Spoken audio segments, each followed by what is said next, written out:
Hello friends, एक बार पुनः आप सभी का हमारे online platform study with GK YouTube channel पर हार्दिक स्वागत है। तो आज की हमारी चर्चा का विषय रहेगा राजनीति विज्ञान नागरिक शास्त्र, जिसके अंतर्गत हम भारत निर्वाचन आयोग या भारत चुनाव आयोग, इसके अलावा चुनाव सुधार इलेक्शन रिफॉर्म और इलेक्शन सिस्टम चुनाव प्रणाली, इन बिंदुओं पर आधारित आगामी प्रतियोगी परीक्षाओं को एक दृष्टि में रखते हुए महत्वपूर्ण सवालों के बारे में चर्चा करेंगे, ताकि आगामी प्रतियोगी परीक्षाओं की दृष्टि से आपके लिए बेहद ही महत्वपूर्ण हो। तो आइए शुरुआत करते हैं। इससे पहले हमने भारत निर्वाचन आयोग के बारे में चर्चा कर चुके हैं एक वीडियो सीरीज के माध्यम से। यदि आपने उसे नहीं देखा है तो आप उसे भी जरूर देखिएगा, जिसका लिंक इसी वीडियो सीरीज के नीचे आपको डिस्क्रिप्शन बॉक्स में मिल जाएगा। इनके अलावा आप हमारे YouTube channel study with GK की प्लेलिस्ट पर जा सकते हैं, जहां आपको राजनीति विज्ञान और नागरिक शास्त्र पर आधारित अलग अलग टॉपिक वाइज सभी महत्वपूर्ण वीडियो सीरीज मिल जाएगी। तो आइए आज की चर्चा को शुरू करते हैं। भारत निर्वाचन आयोग, चुनाव सुधार और चुनाव प्रणाली। यदि आपको हमारे द्वारा किया जा रहा प्रयास अच्छा लग रहा हो तो आप इसे लाइक करें और अपने दोस्तों के साथ भी शेयर करिएगा, जो भी आपके पास study related WhatsApp, Facebook, Telegram इत्यादि ग्रुप हो वहां पर। तो आज की क्विज का पहला सवाल आपकी स्क्रीन पर है।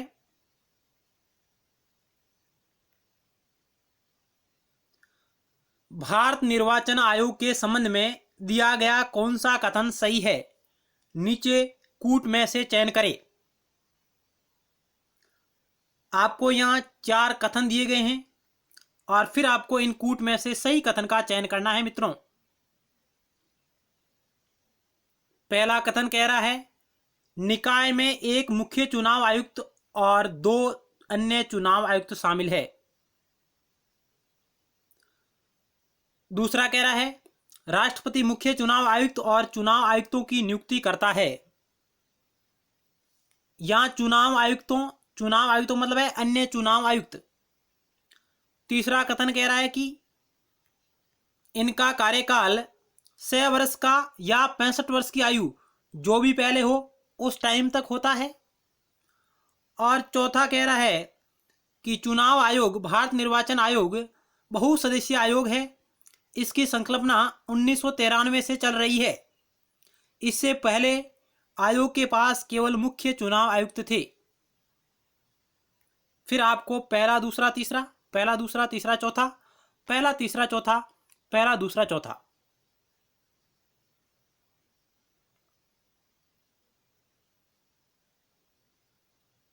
तो क्या होगा पहले नंबर सवाल का राइट आंसर? तो आइए राइट आंसर को चेक करते हैं। ऑप्शन आपका बी राइट होगा। ये चारों कथन है जो बिल्कुल सही है, क्योंकि भारत निर्वाचन आयोग में एक मुख्य चुनाव आयुक्त प्लस 2 अन्य चुनाव आयुक्त शामिल होते हैं। दूसरा भी सही है, क्योंकि राष्ट्रपति मुख्य चुनाव आयुक्त और अन्य चुनाव आयुक्तों की नियुक्ति करता है। और जब राष्ट्रपति अन्य चुनाव आयुक्तों की नियुक्ति करता है, तब भारत का मुख्य चुनाव आयुक्त चुनाव आयोग के अध्यक्ष के रूप में कार्य करेगा। जब भारत का राष्ट्रपति अन्य चुनाव आयुक्तों की नियुक्ति करेगा, तब भारत का मुख्य चुनाव आयुक्त चुनाव आयोग के अध्यक्ष के रूप में कार्य करेगा। इनका कार्यकाल 6 वर्ष का या 65 वर्ष की आयु, जो भी पहले हो, यह होता है। और यह एक बहुसदस्यीय आयोग की संकल्पना, क्योंकि वर्तमान में भारत का चुनाव आयोग एक बहुसदस्यीय संस्था है जो 1993 से चली आ रही है।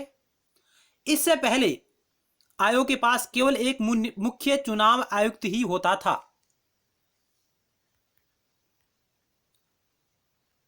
25 जनवरी 1950 को भारत चुनाव आयोग की स्थापना हुई।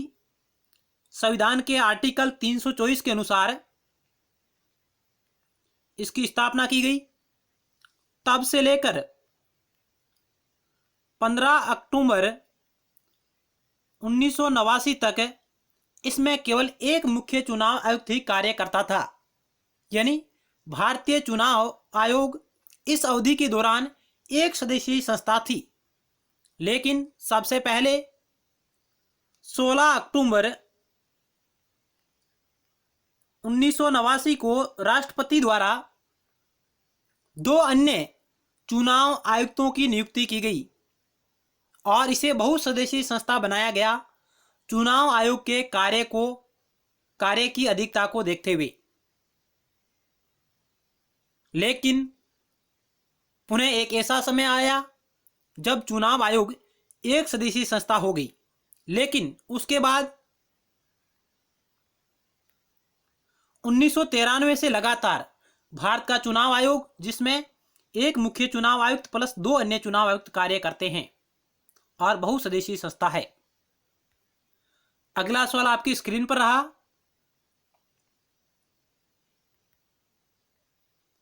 निम्नलिखित में से कौन भारत में चुनाव प्रणाली की विशेषता नहीं है, यानी भारतीय चुनाव प्रणाली की विशेषता नहीं है, वो आपको चयन करना है।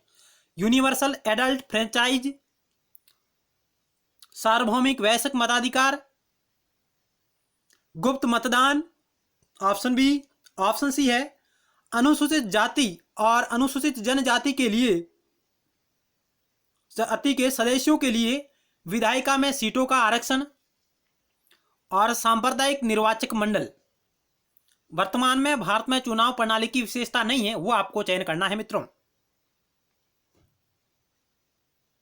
क्या होगा 2 नंबर सवाल का राइट उत्तर? तो आइए, ऑप्शन डी आपका राइट होगा, सांप्रदायिक निर्वाचक मंडल। यह वर्तमान में भारत में चुनाव प्रणाली की विशेषता नहीं है, क्योंकि मित्रों भारत में सबसे पहले 1909 का जो एक्ट आया, मार्ले मिंटो सुधार एक्ट जिसे कहा जाता है, उसके तहत भारत में सर्वप्रथम सांप्रदायिक निर्वाचक मंडल की नींव रखी गई, जिसमें मुस्लिम समुदाय को यह दर्जा दिया गया, सांप्रदायिक आधार पर मत का निर्वाचक मंडल का। इसलिए मिंटो को सांप्रदायिक निर्वाचन का जनक भी कहा जाता है, लॉर्ड मिंटो को, जिसने इस प्रणाली को आगे 1919 के मॉन्टेग्यू चैम्सफोर्ड सुधार में इसे विस्तारित किया गया। इस प्रकार इसका विकास हुआ। लेकिन वर्तमान में सांप्रदायिक निर्वाचन मंडल यह भारतीय संविधान की विशेषता नहीं है, भारतीय चुनाव प्रणाली की वर्तमान में यह विशेषता नहीं है। इसके अलावा यूनिवर्सल एडल्ट फ्रेंचाइज, क्योंकि भारत में सार्वभौमिक वयस्क मताधिकार की प्रणाली को अपनाया गया है। भारतीय संविधान का आर्टिकल 326 इसके बारे में बात करता है बखूबी से।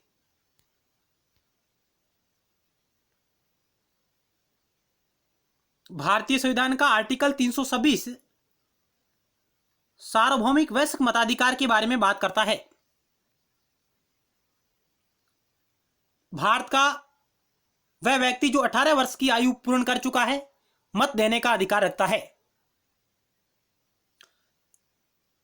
चुनाव सुधारों की तरफ 61वां जो संविधान संशोधन हुआ, 61वां संविधान संशोधन 1989,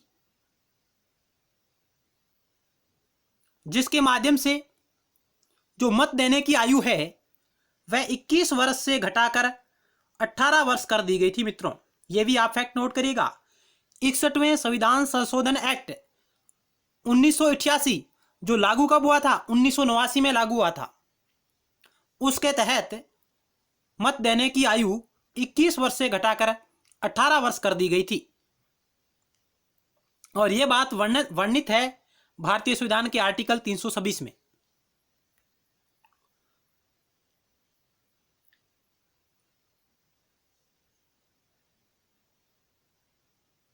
चलते हैं नेक्स्ट स्लाइड की ओर। तो ऑप्शन डी आपका इस सवाल का राइट आंसर होगा।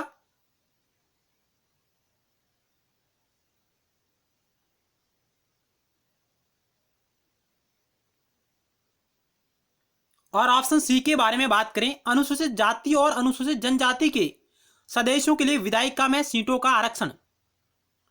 इसकी यदि बात करें तो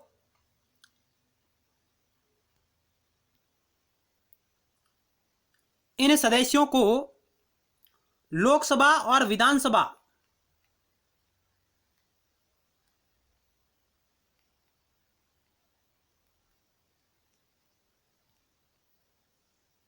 सीटों का आरक्षण दिया गया है।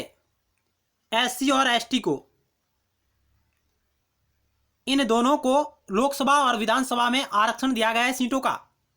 हाल ही में 104वां जो संविधान संशोधन हुआ है, 104वें संविधान संशोधन के तहत इनके आरक्षण की अवधि और 10 वर्षों के लिए बढ़ा दी गई है। 25 जनवरी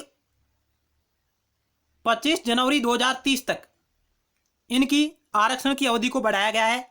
104वें संविधान संशोधन एक्ट के तहत लोकसभा और विधानसभा में एससी एसटी के सीटों के आरक्षण को 25 जनवरी 2030 तक बढ़ा दिया गया है, 10 वर्षों के लिए।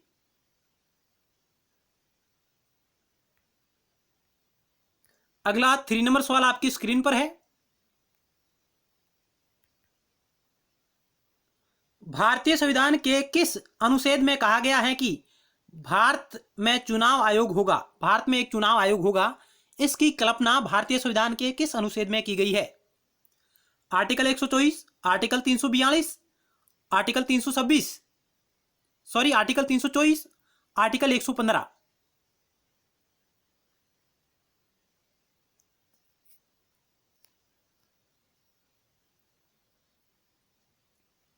तो राइट उत्तर का ऑप्शन सी, भारतीय संविधान के अनुच्छेद 324 में भारतीय चुनाव आयोग की कल्पना की गई है।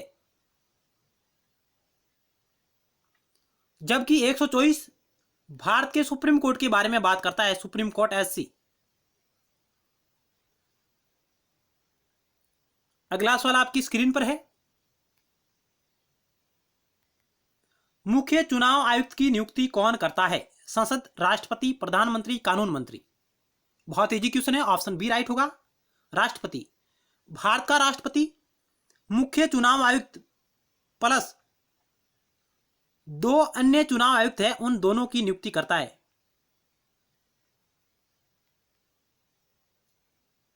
इसके अलावा भारत का राष्ट्रपति प्रादेशिक निर्वाचन आयुक्तों की भी नियुक्ति करता है। इसके अलावा भारत का राष्ट्रपति प्रादेशिक निर्वाचन आयुक्तों की भी नियुक्ति करता है। चलते हैं अगली स्लाइड की ओर।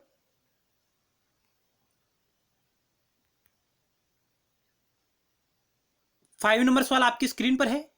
निम्न कथनों में से कौन सा सही है, वो आपको चयन करना है इनमें से जो सही है। ऑप्शन ए, मुख्य चुनाव आयुक्त व 2 अन्य चुनाव आयुक्तों के पास शक्तियां भिन्न भिन्न होती है।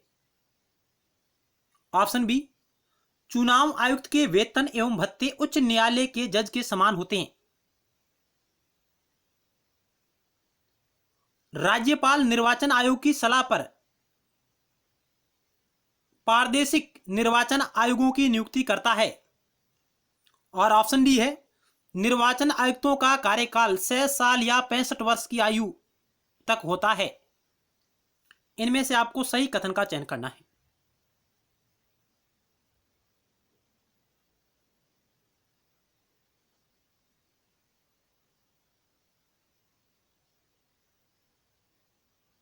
तो आइए राइट आंसर को चेक करते हैं। ऑप्शन आपका डी राइट होगा, निर्वाचन आयुक्तों का कार्यकाल 6 साल या 65 वर्ष, इनमें से जो भी पहले हो उस आयु तक होता है।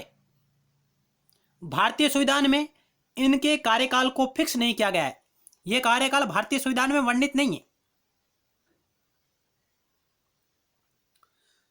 ऑप्शन ए गलत क्यों है? क्योंकि मुख्य चुनाव आयुक्त व 2 अन्य चुनाव आयुक्तों के पास शक्तियां भिन्न भिन्न होती हैं। बिल्कुल नहीं मित्रों, इनकी शक्तियां समान हैं। मुख्य चुनाव आयुक्त प्लस 2 अन्य चुनाव आयुक्त हैं, इनकी शक्तियां समान हैं। चुनाव आयुक्त के वेतन एवं भत्ते उच्च न्यायालय के जज के समान होते हैं। बिल्कुल बात गलत है मित्रों, क्योंकि चुनाव आयोग के वेतन एवं भत्ते सर्वोच्च न्यायालय के जज के समान होते हैं, सुप्रीम कोर्ट के जज के समान होते हैं। राज्यपाल निर्वाचन आयोग की सलाह पर प्रादेशिक निर्वाचन आयोगों की नियुक्ति करता है। ये बात भी गलत है, क्योंकि राज्यपाल नहीं, भारत का राष्ट्रपति है जो निर्वाचन आयोग की सलाह पर प्रादेशिक निर्वाचन आयोगों की नियुक्ति करता है। इस प्रकार आपका ए बी सी तीनों गलत है, ऑप्शन डी राइट होगा। अगला सवाल आपकी स्क्रीन पर है।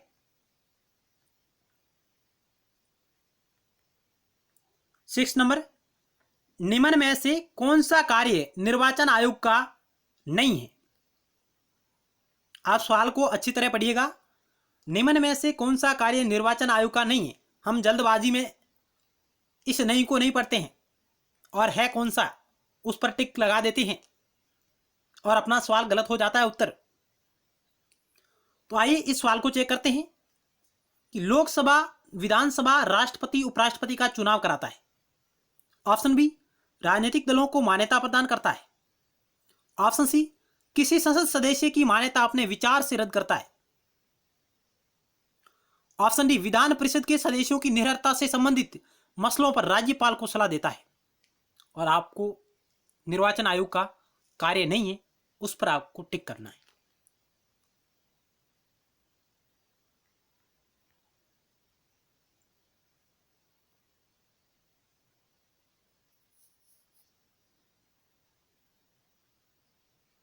तो इस सवाल का राइट उत्तर का ऑप्शन सी, यह निर्वाचन आयोग का कार्य नहीं है कि किसी संसद सदस्य की मान्यता अपने विचार से रद्द कर दे।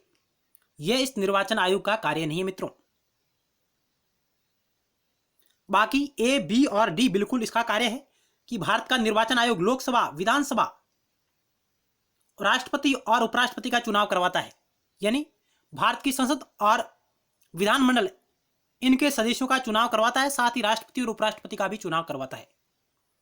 राजनीतिक दलों को मान्यता देता है, उन्हें चुनाव चिन्ह आवंटित करता है, चुनाव कार्यक्रम को तय करता है, चुनाव परिणामों की घोषणा करता है, ये इसके कार्य है। और विधान परिषद के सदस्यों की निर्भरता से संबंधित मसलों पर राज्यपाल को सलाह देगा। ये बात भी बिल्कुल सही है। विधान परिषद या विधानसभा के सदस्यों की निर्भरता से संबंधित मसलों पर राज्यपाल को सलाह देता है, और लोकसभा और राज्यसभा के सदस्यों की निर्भरता से संबंधित मसलों पर यह भारत के राष्ट्रपति को सलाह देगा। यह पॉइंट आप नोट करिएगा कि लोकसभा और राज्यसभा के सदस्यों की निहरता से संबंधित मसलों पर चुनाव आयोग राष्ट्रपति को सलाह देता है, जबकि विधान परिषद और विधानसभा के सदस्यों की निहरता से संबंधित मसलों पर राज्यपाल को सलाह देता है। तो ऑप्शन सी आपका राइट होगा, जो इसका कार्य नहीं है। अगला सवाल आपकी स्क्रीन पर रहा।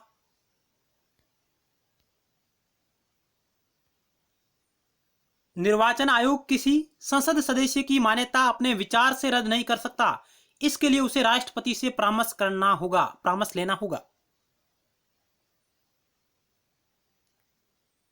अगला सवाल आपकी स्क्रीन पर रहा। मुख्य निर्वाचन आयुक्त को हटाने के लिए किस प्रकार की प्रक्रिया का पालन किया जाना चाहिए? ऑप्शन ए, जैसे राष्ट्रपति को हटाने के लिए की जाती है उस प्रक्रिया का, जैसे सर्वोच्च न्यायालय के न्यायाधीश को हटाने के लिए की जाती है उस प्रक्रिया का, जैसे लोकसभा में प्रस्ताव पारित करके, और निम्न में से कोई नहीं। यदि आप भारत के मुख्य निर्वाचन आयुक्त को हटाना चाहते हैं तो आप किस प्रक्रिया का पालन करेंगे? ए, बी, सी और डी ऑप्शन आपके समक्ष रहे। तो राइट उत्तर होगा ऑप्शन बी, जैसे सर्वोच्च न्यायालय के न्यायाधीश को हटाने के लिए जिस प्रक्रिया का पालन किया जाता है उसी प्रक्रिया का आप पालन मुख्य निर्वाचन आयुक्त को हटाने के लिए करेंगे। लेकिन यह प्रक्रिया केवल भारत के मुख्य निर्वाचन आयुक्त को हटाने तक ही सीमित है। इसके अलावा यदि आप दो अन्य निर्वाचन आयुक्त को हटाना चाहते हैं और प्रादेशिक निर्वाचन आयुक्त को हटाना चाहते हैं तो आप भारत के मुख्य निर्वाचन आयुक्त की सलाह लेकर भारत का राष्ट्रपति इन्हें हटा सकता है। और यह प्रक्रिया केवल मुख्य निर्वाचन आयुक्त के लिए ही है। जैसे सर्वोच्च न्यायालय के न्यायाधीश को हटाने के लिए की जाती है, उस प्रक्रिया का पालन भारत के मुख्य निर्वाचन आयुक्त को हटाने के लिए किया जाएगा, न कि अन्य निर्वाचन आयुक्त प्लस प्रादेशिक निर्वाचन आयुक्त।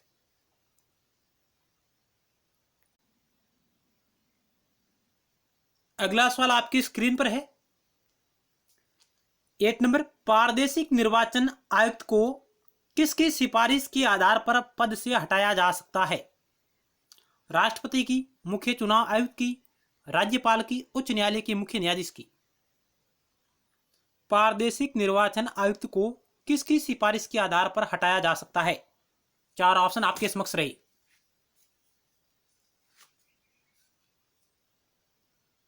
तो इस सवाल का राइट उत्तर होगा ऑप्शन बी, मुख्य चुनाव आयुक्त की सिफारिश पर भारत का राष्ट्रपति है जो प्रादेशिक निर्वाचन आयुक्त को हटा सकता है।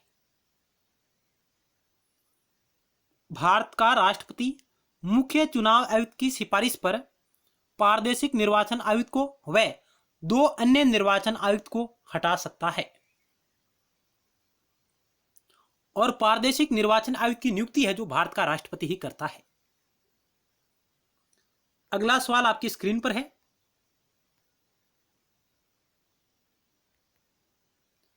निम्न में से किसका चुनाव मुख्य चुनाव आयुक्त की देखरेख में नहीं होता? भारत के मुख्य चुनाव आयुक्त की देखरेख में नहीं होता। विधानसभा, उपराष्ट्रपति, पंचायती राज संस्था और राष्ट्रपति। ऑप्शन सी राइट होगा। पंचायती राज संस्थाओं और नगर पंचायतों का चुनाव भारत चुनाव आयोग की देखरेख में नहीं होता है। इनके लिए अलग से राज्य निर्वाचन आयोग कार्य करेगा। ऑप्शन आपका सी राइट होगा। अगला सवाल 10 नंबर आपकी स्क्रीन पर है। पंचायती राज संस्था का चुनाव राज्य निर्वाचन आयोग की देखरेख में होता है और इसके अलावा नगर पंचायतों का भी चुनाव इसकी देखरेख में होता है, नगर पालिका इत्यादि इत्यादि।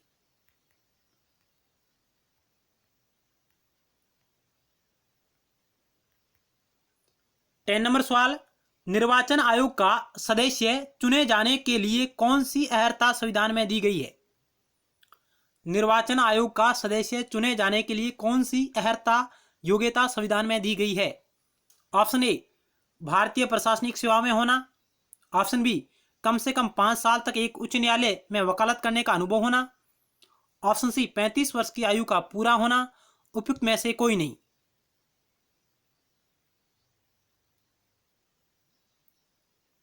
इस 10 नंबर सवाल का राइट आंसर होगा ऑप्शन डी, क्योंकि भारतीय संविधान निर्वाचन आयोग के सदस्य चुने जाने के लिए कोई अर्हता तय नहीं करता है, उसमें कोई ऐसी बात नहीं की गई है। ऑप्शन आपका डी राइट होगा, क्यों भारतीय संविधान निर्वाचन आयोग के सदस्यों की योग्यता अर्हता के बारे में मौन है, उसमें कोई वर्णन नहीं किया गया है। अगला सवाल आपकी स्क्रीन पर रहा। संविधान में निर्वाचन आयुक्त के लिए कोई अर्हता तय नहीं की गई है। 11 नंबर सवाल आपकी स्क्रीन पर है। निर्वाचन आयोग का अध्यक्ष कौन होता है? प्रधानमंत्री, उपराष्ट्रपति, राष्ट्रपति, मुख्य निर्वाचन आयुक्त। निर्वाचन आयोग का अध्यक्ष कौन होता है? ऑप्शन डी राइट होगा, भारत का मुख्य निर्वाचन आयुक्त। अगला सवाल आपकी स्क्रीन पर है 12 नंबर।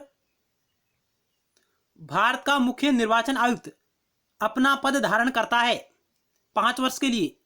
ऑप्शन बी 6 वर्ष के लिए। ऑप्शन सी 6 वर्ष के लिए या 65 वर्ष की आयु, इनमें से जो कोई भी पहले हो उस तक। और ऑप्शन डी है 5 वर्ष के लिए या 60 वर्ष की आयु, इनमें से जो भी पहले हो उस तक। क्या होगा राइट आंसर 12 नंबर सवाल का?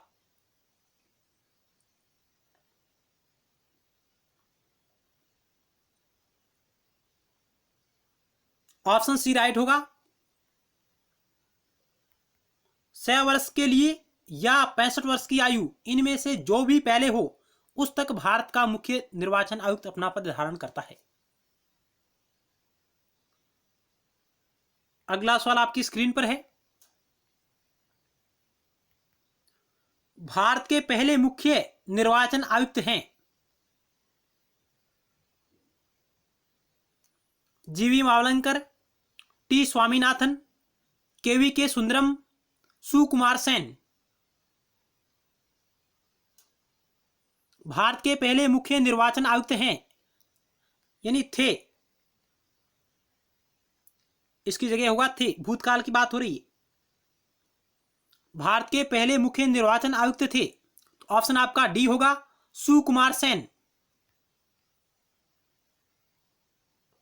केवी के सुंदरम, ये भारत के दूसरे मुख्य चुनाव आयुक्त थे। जीवी मावलंकर, ये लोकसभा के पहले अध्यक्ष थे, लोकसभा स्पीकर थे, भारत के पहले लोकसभा स्पीकर कौन थे? जीवी मावलंकर। गणेश वासुदेव मावलंकर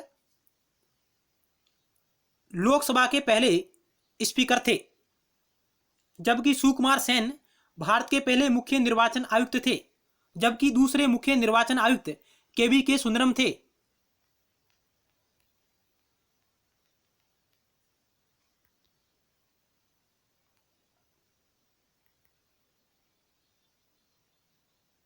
सुकुमार सेन भारत के पहले मुख्य निर्वाचन आयुक्त थे, जो 21 मार्च 1950 से 19 दिसंबर 1958 तक सेवारत रहे। उनके नेतृत्व में चुनाव आयोग ने 1951-52 में लोकसभा का पहला चुनाव और 1957 में लोकसभा का दूसरा चुनाव, यानी स्वतंत्र भारत के पहले 2 आम चुनावों को सफलतापूर्वक संचालित किया और उनकी देखरेख में किया गया। यानी सुकुमार सेन के देखरेख में लोकसभा के पहले 2 आम चुनाव सफलतापूर्वक संचालित किए गए थे, क्योंकि इनकी काल अवधि 21 मार्च 1950 से 19 दिसंबर 1958 तक रही, क्योंकि लोकसभा का आम चुनाव, पहला आम चुनाव 1951 और 52 की अवधि में हुआ और दूसरा 1957 की अवधि में हुआ। मित्रों, चलते हैं अगले सवाल की ओर। 14 नंबर आपकी स्क्रीन पर रहा।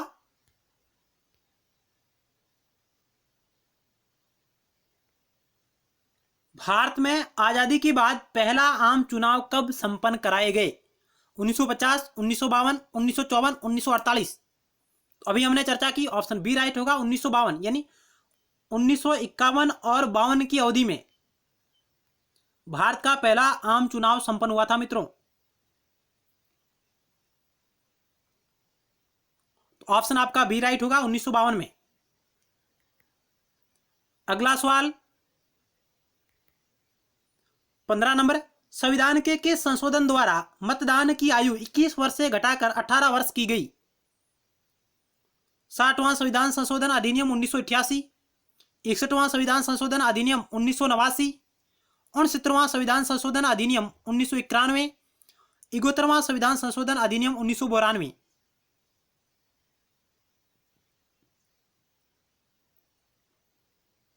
इस सवाल का ऑप्शन बी राइट होगा, 61वां संविधान संशोधन अधिनियम 1989 की माध्यम से भारत में मतदान की आयु 21 वर्ष से घटाकर 18 वर्ष की दी गई थी, यानी सार्वभौमिक वयस्क मताधिकार। चलते हैं अगले सवाल की ओर। 16 नंबर आपकी स्क्रीन पर रहा।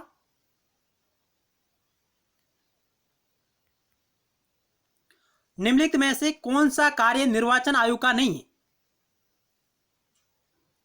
ऑप्शन ए, राष्ट्रपति और उपराष्ट्रपति के लिए चुनाव कराना।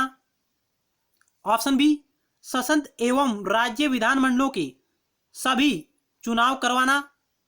ऑप्शन सी, किसी राज्य में स्वतंत्र एवं निष्पक्ष चुनाव के लिए अनुकूल दशा न होने पर राष्ट्रपति शासन लगाए जाने की सिफारिश करना या संस्तुति करना। और ऑप्शन डी है, निर्वाचन सूचियां तैयार कराने के कार्य का निरीक्षण, निर्देशन और नियंत्रण करना। क्या होगा इस 16 नंबर सवाल का राइट उत्तर? आप आंसर को गैस करें।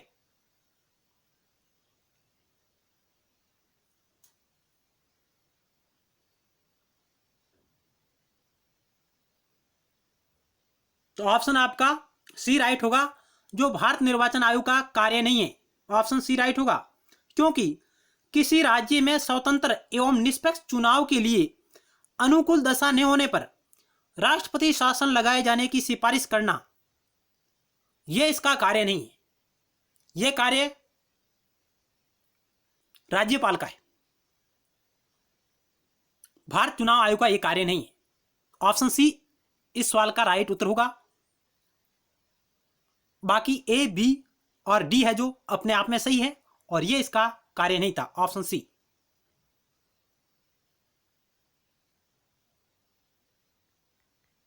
अगला 17 नंबर सवाल आपकी स्क्रीन पर रहा। किसी चुनाव में, किसी निर्वाचन क्षेत्र में चुनाव प्रचार कब बंद कर दिया जाना होता है? किसी चुनाव में, किसी निर्वाचन क्षेत्र में चुनाव प्रचार कब बंद किया जाना होता है? मतदान आरंभ के समय के 72 घंटे पहले, मतदान आरंभ के समय के 24 घंटे पहले, मतदान आरंभ के समय के 12 घंटे पहले, मतदान आरंभ के समय के 48 घंटे पहले।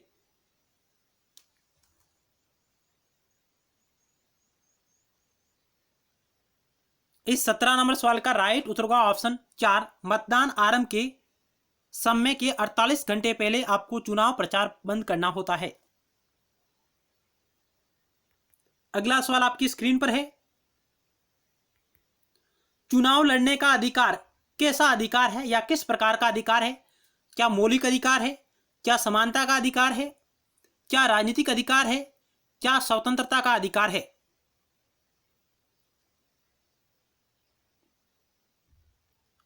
ऑप्शन 3 राइट होगा। चुनाव लड़ने का अधिकार एक राजनीतिक अधिकार है। ऑप्शन आपका 3 राइट होगा, पॉलिटिकल राइट। अगला सवाल आपकी स्क्रीन पर है 19 नंबर। संविधान के कौन से अनुच्छेद हमारे देश में निर्वाचन प्रणाली के लिए प्रावधान करते हैं? अनुच्छेद 124 से 28 तक, अनुच्छेद 324 से 329 तक, अनुच्छेद 256 से 259 तक, अनुच्छेद 274 से 279 तक। भारतीय संविधान का भाग 15 उसके अनुच्छेद 324 से 329 तक भारत में चुनाव प्रणाली से संबंधित है। ऑप्शन आपका बी राइट होगा। भारतीय संविधान का भाग 15 चुनाव आयोग के बारे में बात करता है, उसके आर्टिकल 324 से 329 तक। अभी हम आगे इन आर्टिकलों के बारे में बात करेंगे अगली स्लाइड में। अगला सवाल आपकी स्क्रीन पर है 20 नंबर। निम्न में से कौन सा एक संवैधानिक निकाय है? संवैधानिक कॉन्स्टिट्यूशनल बॉडीज है। निर्वाचन आयोग, वित्त आयोग, अनुसूचित जातियों के लिए राष्ट्रीय आयोग, ऑप्शन डी सभी। ऑप्शन आपका डी राइट होगा, ये सभी, क्योंकि इन सभी का वर्णन भारतीय संविधान में है। निर्वाचन आयोग की बात आर्टिकल 324 में, वित्त आयोग की बात आर्टिकल 280 में की गई है और अनुसूचित जातियों के लिए राष्ट्रीय आयोग की बात आर्टिकल 338 करता है।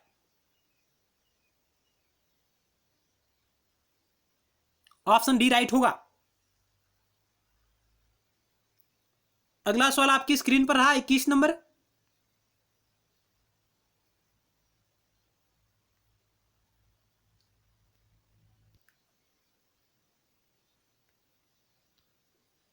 इक्कीस नंबर सवाल, निर्वाचन आयोग के बारे में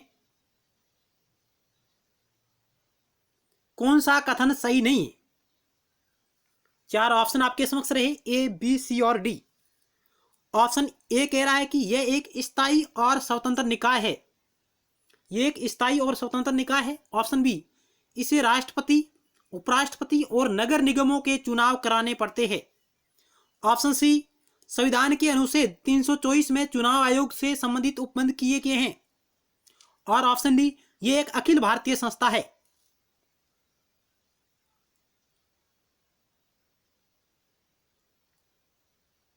आपको वो उत्तर चयन करना है जो चुनाव आयोग के बारे में सही नहीं है। इस वीडियो सीरीज में चुनाव आयोग का मतलब हमारा भारत निर्वाचन आयोग रहेगा।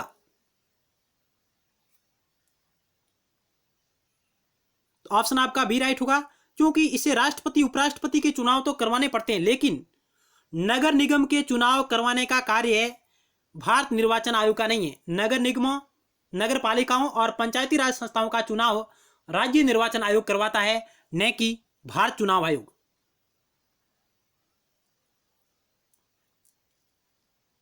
और ये एक अखिल भारतीय संस्था है, ये बिल्कुल सही बात है, क्योंकि यह केंद्र और राज्य दोनों स्तरों पर कार्य करती है। चलते हैं अगले सवाल की ओर।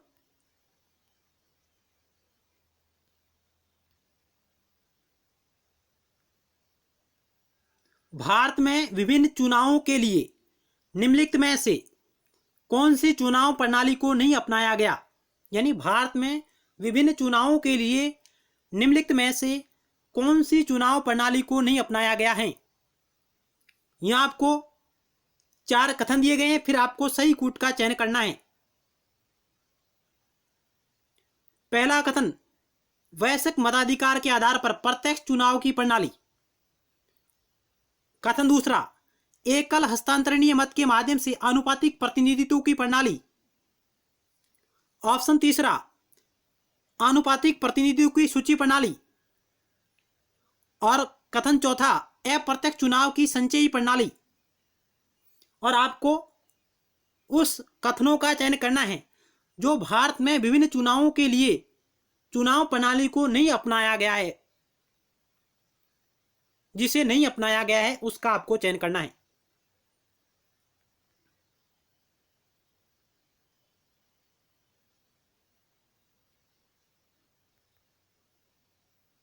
आपको इन 4 ऑप्शनों में से सही कूट का चयन करना है जो भारतीय चुनाव प्रणाली की विशेषता नहीं है। तो आइए चेक करते हैं। ऑप्शन आपका डी राइट होगा, तीसरा और चौथा। आनुपातिक प्रतिनिधित्व की सूची प्रणाली को भारत के चुनावों में नहीं अपनाया गया है, पहली बात तो ये। और दूसरी बात है कि अप्रत्यक्ष चुनाव की संचयी प्रणाली, इसे भी भारत में नहीं अपनाया गया है। इन दोनों प्रणालियों को भारत में नहीं अपनाया गया है, जबकि वैश्विक मताधिकार के आधार पर प्रत्यक्ष चुनाव प्रणाली को अपनाया गया है लोकसभा के सदस्य और विधानसभा के सदस्य के लिए। और एकल हस्तांतरणीय मत के माध्यम से आनुपातिक प्रतिनिधित्व की प्रणाली को भी अपनाया गया है राष्ट्रपति, उपराष्ट्रपति, राज्यसभा और विधान परिषद के लिए।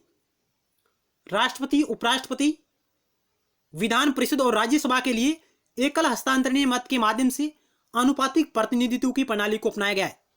तो ये दोनों प्रणाली भारतीय चुनाव प्रणाली में देखने को मिलती है, लेकिन तीसरी और चौथी भारत में नहीं देखने को मिलती है। ऑप्शन आपका डी राइट होगा इस सवाल के अनुसार।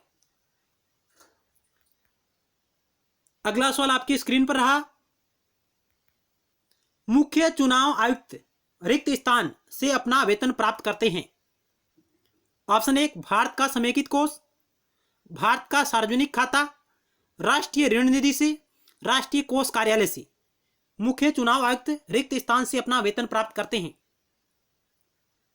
तो इस सवाल का ऑप्शन आपका 1 राइट होगा, भारत का समेकित कोष या संचित निधि जिसे कह सकते हैं, संचित निधि। यहां से भारत का चुनाव आयुक्त वेतन प्राप्त करता है।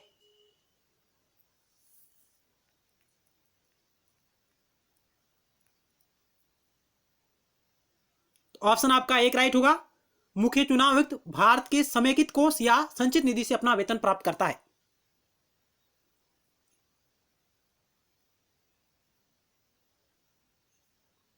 और कमेंट बॉक्स के माध्यम से आप बताइएगा कि वर्तमान में भारत के मुख्य चुनाव आयुक्तों का वेतन कितना है।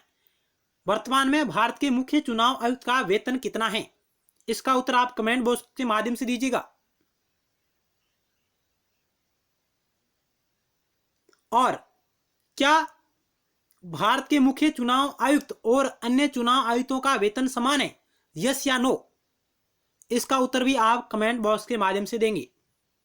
आपके लिए 2 सवाल रहेंगे। भारत के मुख्य चुनाव आयुक्त का वेतन कितना है वर्तमान में, और दूसरा सवाल आपके लिए रहेगा, क्या भारत के मुख्य चुनाव आयुक्त और अन्य चुनाव आयुक्तों का वेतन समान है। इसका उत्तर आपको यस और नो में देना है। बात करते हैं अगले सवाल की ओर। 24 नंबर आपकी स्क्रीन पर है।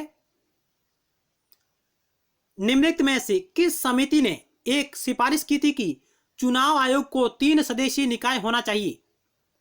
चुनाव आयोग को 3 सदस्यीय निकाय होना चाहिए ये बात किस समिति ने कही थी? ताराकुंडे समिति, अशोक मेहता समिति, जीवन रेड्डी समिति, जेपी समिति।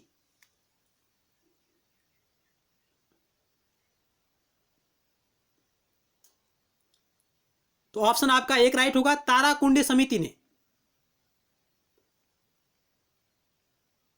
1974 इसने सिफारिश की थी और इसी ने यह सिफारिश की थी कि मतदान की आयु 21 वर्ष से घटाकर 18 वर्ष कर दी जाए और चुनाव आयोग को 3 सदस्यीय निकाय होना चाहिए। यह सिफारिश के ताराकुंडे समिति की थी।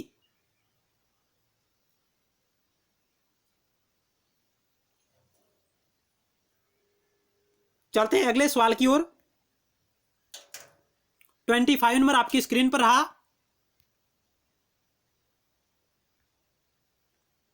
निम्नलिखित में से कौन भारत की पहली महिला है जो राज्य चुनाव आयोग का प्रमुख बनी थी?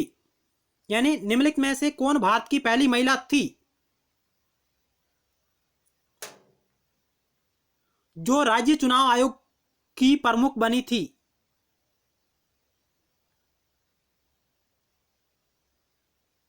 निम्नलिखित में से कौन भारत की पहली महिला थी जो राज्य चुनाव आयोग की प्रमुख बनी थी? नीला सत्यनारायण, सुधा पिल्लई, रीता सिन्हा, लीना मेहेंदले। कौन भारत की पहली महिला थी जो राज्य चुनाव आयोग की प्रमुख बनी थी? यानी भारत के किसी राज्य में वह पहली महिला कौन थी जो राज्य चुनाव आयोग की प्रमुख बनी पहली बार भारत में? ऑप्शन आपका एक राइट होगा, नीला सत्यनारायण। नीला सत्यनारायण यह भारत की पहली महिला थी जो भारत के किसी राज्य में चुनाव आयोग की राज्य चुनाव आयोग की प्रमुख बनी थी। ऑप्शन एक राइट होगा। अगले सवाल की ओर चलते हैं। भारत के चुनाव आयोग में पहली बार किस वर्ष में 2 अतिरिक्त आयुक्त नियुक्त किए गए थे? 2 अतिरिक्त आयुक्त नियुक्त किए गए थे।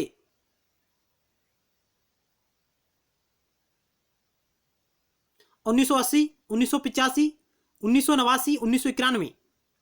ऑप्शन आपका 3 राइट होगा। 1989 में पहली बार भारत में 2 अतिरिक्त आयुक्त नियुक्त किए गए थे। 2 अतिरिक्त चुनाव आयुक्त नियुक्त किए गए थे। क्यों किए गए थे? क्योंकि चुनाव आयोग के कार्य की अधिकता को देखते हुए भारत के राष्ट्रपति ने 2 अतिरिक्त चुनाव आयुक्तों की नियुक्ति की थी।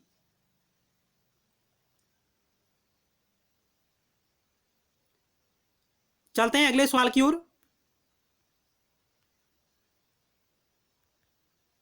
भारत के निम्नलिखित मुख्य चुनाव आयुक्तों में से किसने नेपाल और सूडान में प्रथम मुख्य चुनाव आयुक्त के रूप में कार्य किया? बहुत ही अच्छा सवाल है कि भारत के निम्नलिखित मुख्य चुनाव आयुक्तों में से किसने नेपाल और सूडान में प्रथम मुख्य चुनाव आयुक्त के रूप में कार्य किया? Sukumar Sen, KVK Sundaram, SP Sen Verma, doctor Nagendra Singh.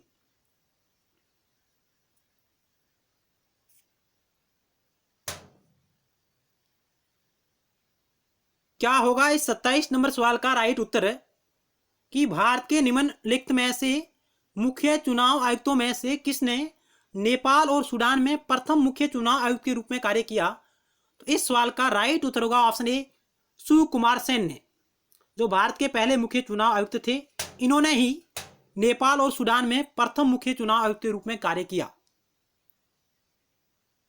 हालांकि केवीके सुंदरम, एसपी सेन वर्मा और डॉक्टर नगेंद्र सिंह ये भारत के चुनाव आयुक्त रह चुके हैं, मुख्य चुनाव आयुक्त। अगले सवाल की ओर चलते हैं। 28 नंबर आपकी स्क्रीन पर रहा।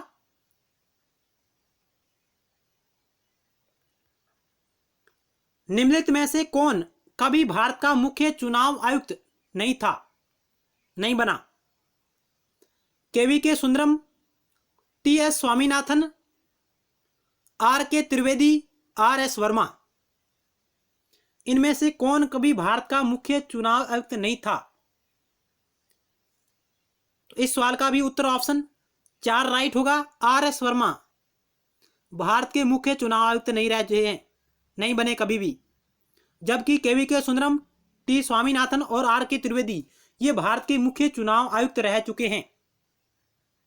ऑप्शन 4 आपका राइट होगा। अगला सवाल आपकी स्क्रीन पर है।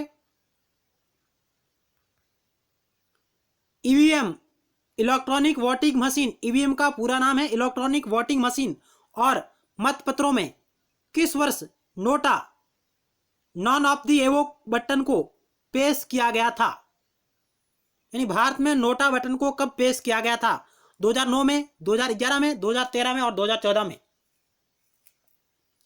ईवीएम का पूरा नाम है इलेक्ट्रॉनिक वोटिंग मशीन, और मतपत्रों में किस वर्ष नॉन ऑफ द एबो नोटा बटन को पेश किया गया था?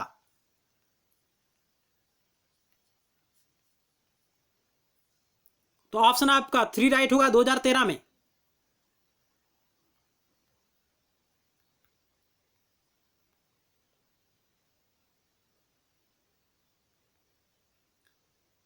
नोटा विकल्प पहली बार 2013 में इस्तेमाल किया गया था।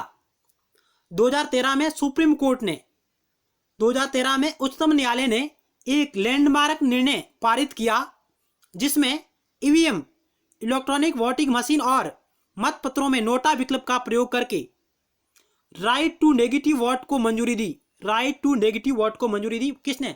भारत के सुप्रीम कोर्ट ने। इस आवश्यकता को महसूस करते हुए नोटा विकल्प नवंबर 2013 से उपयोग में है।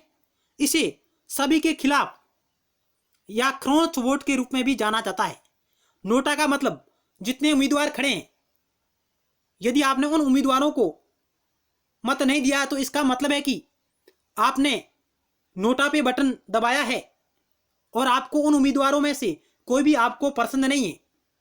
नोटा बटन दबाने से आपका मतलब है कि जो भी उम्मीदवार चुनाव मैदान में हैं, उनमें से आपको कोई भी आपकी पसंद का उम्मीदवार नहीं है, यानी आप उन सभी के खिलाफ वोट दे रहे हैं। नोटा का मतलब यह रहेगा। तो ये कुछ महत्वपूर्ण फैक्ट है, आपकी नजरों में होने चाहिए कि पहली बार 2013 में इसका उपयोग किया गया और भारत के सुप्रीम कोर्ट ने भी इसके बारे में निर्णय दिया अपना। चलते हैं अगले सवाल की ओर। आपकी स्क्रीन पर रहा 30 नंबर। भारत की मुख्य चुनाव आयुक्त बनने वाली पहली महिला कौन थी? भारत की मुख्य चुनाव आयुक्त बनने वाली पहली महिला कौन थी? VS रमा देवी, GD दास, SK बेदी, मीरा कुमार।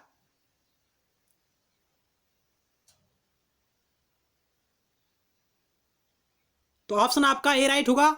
VS रमा देवी भारत की मुख्य चुनाव आयुक्त बनने वाली पहली महिला थी। भारत की मुख्य चुनाव आयुक्त बनने वाली पहली महिला थी।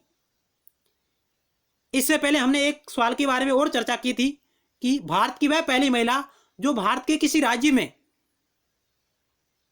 राज्य चुनाव आयोग की प्रमुख बनी। उसके बारे में हमने पहले सवाल पर चर्चा की थी और यह सवाल बिल्कुल अलग है।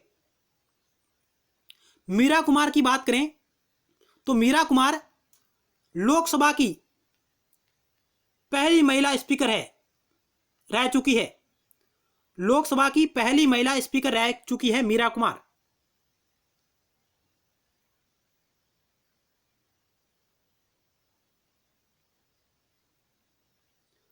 चलते हैं अगले सवाल की ओर। VS रमा देवी मुख्य चुनाव आयुक्त बनने वाली पहली महिला थी। यह 26 नवंबर 1990 से 11 दिसंबर 1990 तक इस पद पर रही। मुख्य चुनाव आयुक्त के पद पर रही VS रमा देवी, और मुख्य चुनाव आयुक्त बनने वाली भारत की पहली महिला थी VS रमा देवी। अगला सवाल, चुनाव आयोग के लिए जिला स्तर पर जिला रिटर्निंग अधिकारी के रूप में कौन कार्य करता है? जिला रिटर्निंग अधिकारी या जिला निर्वाचन अधिकारी के रूप में कौन कार्य करता है? जिला कलेक्टर, पुलिस कमिश्नर, तहसीलदार, उपरोक्त में से कोई नहीं। तो इस सवाल का राइट उत्तर होगा ऑप्शन ए, जिला कलेक्टर है जो जिला स्तर पर जिला रिटर्निंग अधिकारी, जिला निर्वाचन अधिकारी के रूप में अपना कार्य करता है जिला कलेक्टर। आइए आगे हम कुछ महत्वपूर्ण फैक्ट के बारे में चर्चा करते हैं। चुनाव आयोग से जुड़े हुए, चुनाव सुधार से जुड़े और चुनाव प्रणाली से जुड़े हुए। आइए आगे चलते हैं स्लाइड की ओर।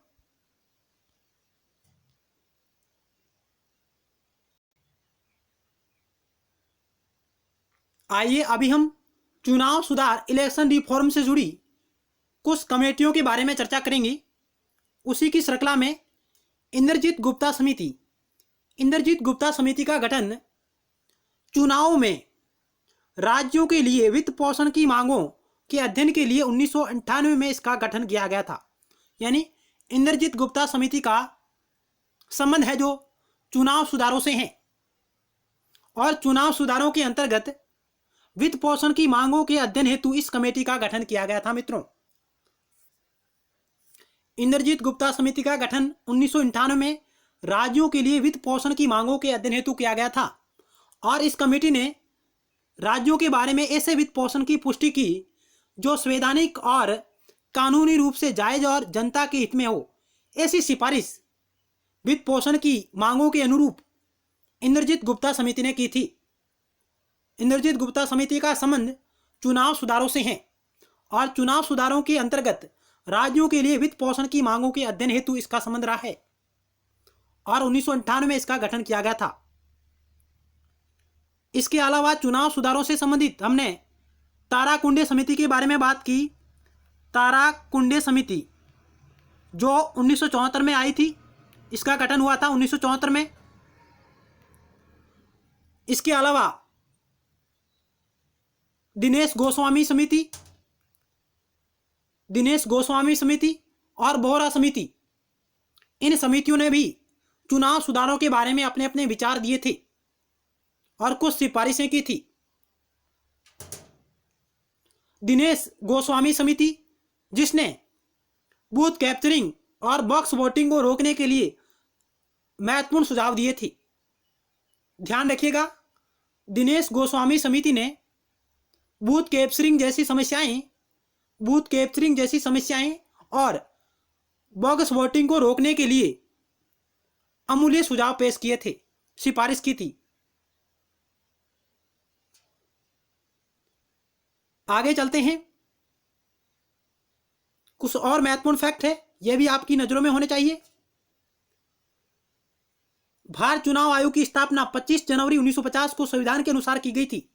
वर्तमान में 25 जनवरी को राष्ट्रीय मतदाता दिवस के रूप में मनाया जाता है। मित्रों, वर्तमान में 25 जनवरी राष्ट्रीय मतदाता दिवस के रूप में मनाया जाता है और इसकी घोषणा पहली बार 2011 में हुई, लेकिन पहली बार 25 जनवरी 2012 को मनाया गया।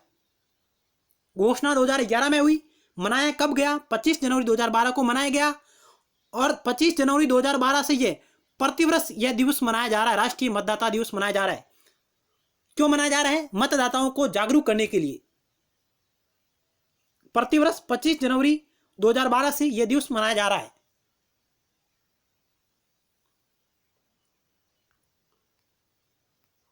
और आगे आपको स्लाइड पर कुछ महत्वपूर्ण अनुच्छेद दिखाई दे रहे हैं जो निर्वाचन से संबंधित है, चुनाव से संबंधित है और ये सभी अनुच्छेद भाग 15 में वर्णित है।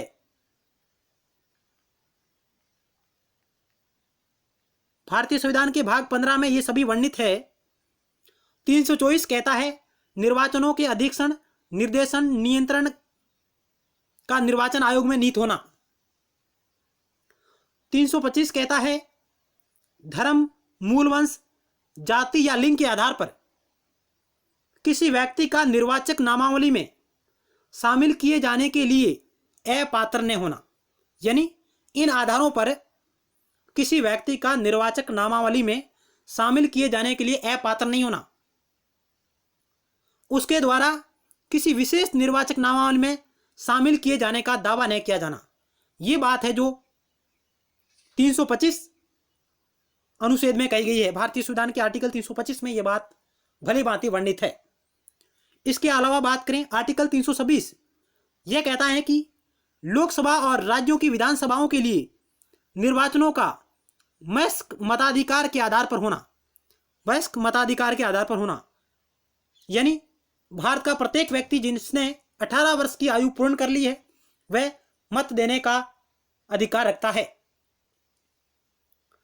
327 कहता है विधानमंडलों के लिए निर्वाचन के संबंध में उपबंध करने की संसद की शक्ति, यानी विधानमंडलों के लिए निर्वाचनों के संबंध में उपबंध कानून बनाने की संसद की शक्ति, यह 327 में वर्णित है। इसके अलावा आर्टिकल 328 किसी राज्य के विधानमंडल के लिए निर्वाचनों के संबंध में उपबंध करने की उस विधानमंडल की शक्ति, यानी 327 तो संसद की बात कर रहा है, जो संसद कानून बनाएंगी निर्वाचन आयोग के संबंध में, और 328 राज्य विधानमंडल के बारे में, उस विधानमंडल की शक्ति के बारे में बात करता है जो विधानमंडल कानून बनाएंगी उसके संबंध में। और आर्टिकल 329 निर्वाचन संबंधी मामलों में न्यायालयों के हस्तक्षेप का वर्जन करता है। तो इस प्रकार भारतीय संविधान का भाग 15 भारतीय निर्वाचन आयोग के बारे में चर्चा करता है इन आर्टिकलों के माध्यम से। तो आज हमने इस वीडियो लेक्चर के माध्यम से भारतीय चुनाव आयोग, चुनाव सुधार, निर्वाचन प्रणाली से संबंधित कुछ महत्वपूर्ण सवालों के बारे में चर्चा की। जरूर आपको हमारा प्रयास अच्छा लगा होगा। मिलते हैं नेक्स्ट टाइम एक नए टॉपिक के साथ और महत्वपूर्ण सवालों के साथ। तब तक के लिए धन्यवाद। जय भारत।